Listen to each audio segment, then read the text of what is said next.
नमस्कार मित्रों, आज हम जानेंगे गायत्री उपासना द्वारा विश्व कल्याण। अनेक मनुष्य किसी मंत्र की साधना करते हैं और कहते हैं कि इसे किसी को बताया नहीं जा सकता।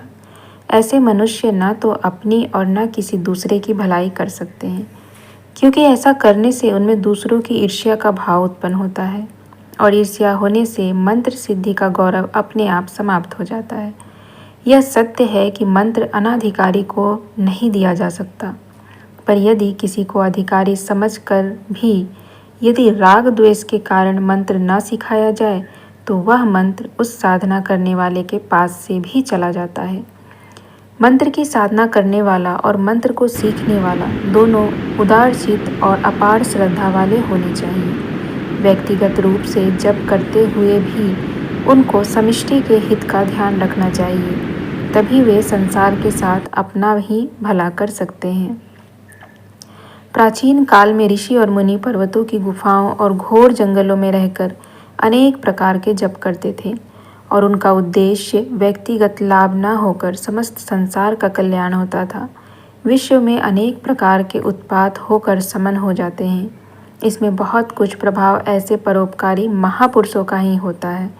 जो लोग अपनी तरह तरह की भली बुरी कामनाओं की पूर्ति के लिए जप तप करते हैं, उनका कोई महत्व नहीं समझना चाहिए। गायत्री मंत्र का जप सभी यज्ञोपवीत धारण करने वाले व्यक्ति थोड़ा बहुत करते रहे हैं, पर इस मंत्र में क्या बताया गया है इसका विचार बहुत थोड़े लोग करते हैं। आजकल के गुरु तो जनेऊ के साथ गायत्री मंत्र सुना देते हैं और कह देते हैं कि इसको जपते रहना। दुख की बात तो यह है कि इन गुरुओं में से बहुसंख्यक व्यक्ति तुरंत स्वयं भी इसका अर्थ नहीं जानते। इसका परिणाम यह होता है कि नासमझ गुरुओं के हाथ से दीक्षा लेने वाले गायत्री मंत्र का जप केवल एक परंपरा अथवा रूढ़ि के रूप में करते रहते हैं, पर उस वास्तविक महत्व को कुछ भी अनुभव नहीं करते। ऐसे व्यक्ति जनेऊ धारण करते समय सैकड़ों रुपए खर्च कर डालते हैं, पर बाद में नकली वस्तु तरह उसको भी भूल जाते हैं। जो लोग इस प्रकार अर्थ शून्य जप करते हैं उसे कदापि वास्तविक जप नहीं कहा जा सकता। वह तो संस्कृत भाषा में लिखी एक पंक्ति की तरह है।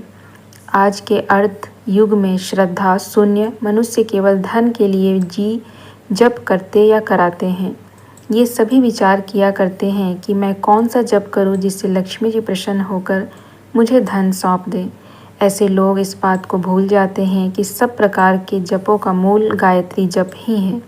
किसी भी मंत्र का अनुष्ठान किया जाए उसके निश्चित में पहले गायत्री मंत्र का जप ही करना है। यह बात प्रकट करती है कि गायत्री का गौरव कितना अधिक है।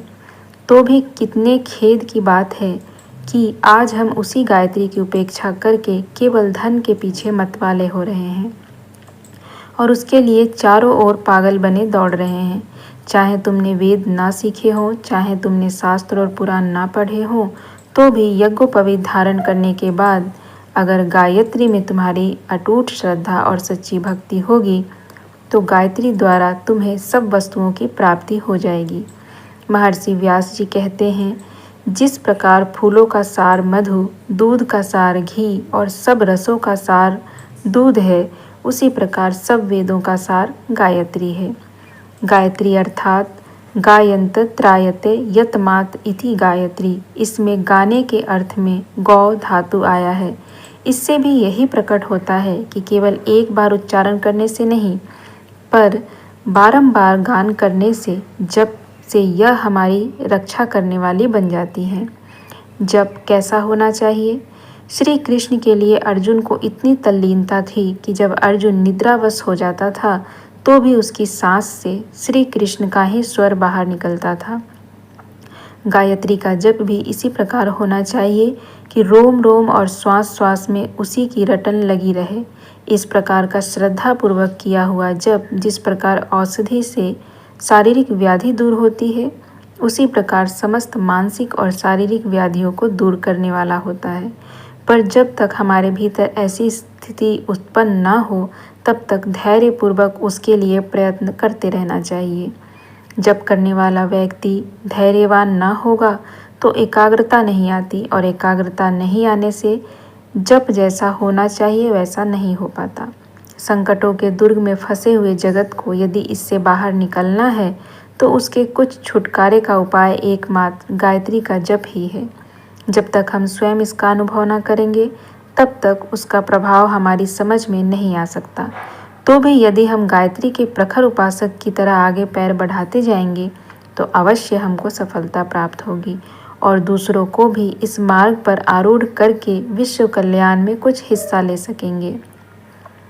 विश्व के अभ्युदय की कुंजी। गायत्री मंत्र केवल व्यक्ति का ही नहीं, समष्टि का कल्याण करने वाला है।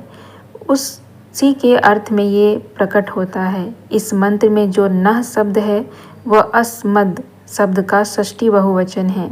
इस मंत्र में एक वचन का प्रयोग नहीं किया गया, वरन मेरी बुद्धि के स्थान पर हमारी बुद्धि कहा गया है। इसका अभिप्राय यही है कि समष्टि में ही व्यष्टि का समावेश हो जाता है। ऐसा समझकर जो जप किया जाता है वह केवल व्यक्तिगत हित की दृष्टि से किए गए जप की अपेक्षा बहुत अधिक फलदायक होता है। गायत्री जप का अनुभव प्राप्त करने के बाद यदि दूसरे लोगों को भी उसे करने की प्रेरणा करते हैं तो उसमें से हमको फल प्राप्त होता है। इस प्रकार यदि हम 10 मनुष्यों को गायत्री जप करने पर आरूढ़ कर दें तो हमको एक मनुष्य के जप का फल अनायास ही मिल जाता है। अगर यह क्रम जारी रहे तो एक दिन हमको धर्म अभ्युदय की झांकी अपने जीवन में ही मिल सकती है। यही विश्व कल्याण की सच्ची कुंजी है। अभ्यथा नाटक और सिनेमा के गीतों का जप तो श्रद्धापूर्वक प्राप्त परिणाम में किया ही जा रहा है। इस अवसर पर किसी महापुरुष का कहा श्लोक याद आ जाता है, जो मनुष्य गायत्री को छोड़कर अन्य मंत्रों की उपासना करता है वह सिद्ध अन्न को छोड़कर भिक्षा के लिए फिरने वाले व्यक्ति की तरह मूर्ख है। दूसरे जपों की अपेक्षा गायत्री मंत्र की महिमा इतनी अधिक है, यह समझकर योग व्यक्ति के पास से गायत्री मंत्र की दीक्षा लेकर उसके जप को ही अपना लक्ष्य बनाना चाहिए। श्रद्धापूर्वक किया हुआ गायत्री मंत्र का एक बार जप एक दिन के पापों का नाश करता है। इसी प्रकार 10 मंत्र रात दिन के, 100 मंत्र एक महीने के, 1000 मंत्र एक वर्ष के, 1 लाख जप जन्म भर के, 10 लाख जप पूर्व जन्म के और करोड़ों जप सब जन्मों के पापों को नाश कर देता है। मनुष्य मात्र से पाप होता है, यह समझकर जो व्यक्ति प्रायश्चित स्वरूप गायत्री का मंत्र का जप करता रहता है वह निष्पाप हो जाता है।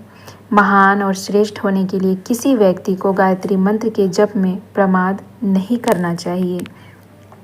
तो देखा आपने गायत्री किस प्रकार से सिर्फ हमारी ही सहायता नहीं करती, हमारे साथ साथ पूरे विश्व के कल्याण के लिए हम गायत्री मंत्र का उपयोग कर सकते हैं। और गायत्री मंत्र का महत्व कितना है, किस प्रकार से वह हमारे पापों को नष्ट करती है, कितना जप करने से कौन कौन से पाप नष्ट होते हैं, कब कब के पाप नष्ट होते हैं, आज के, कल के, दिन के, रात के, इस जन्म के, पूर्व जन्म के, अनेकों जन्म के पापों को गायत्री नष्ट कर देती है। फिर भी हम गायत्री से दूर जा रहे हैं, यह हमारा दुर्भाग्य है। अपने दुर्भाग्य को सौभाग्य में बदलने के लिए आज से ही गायत्री का हाथ थामिए और गायत्री मंत्र का जप कीजिए।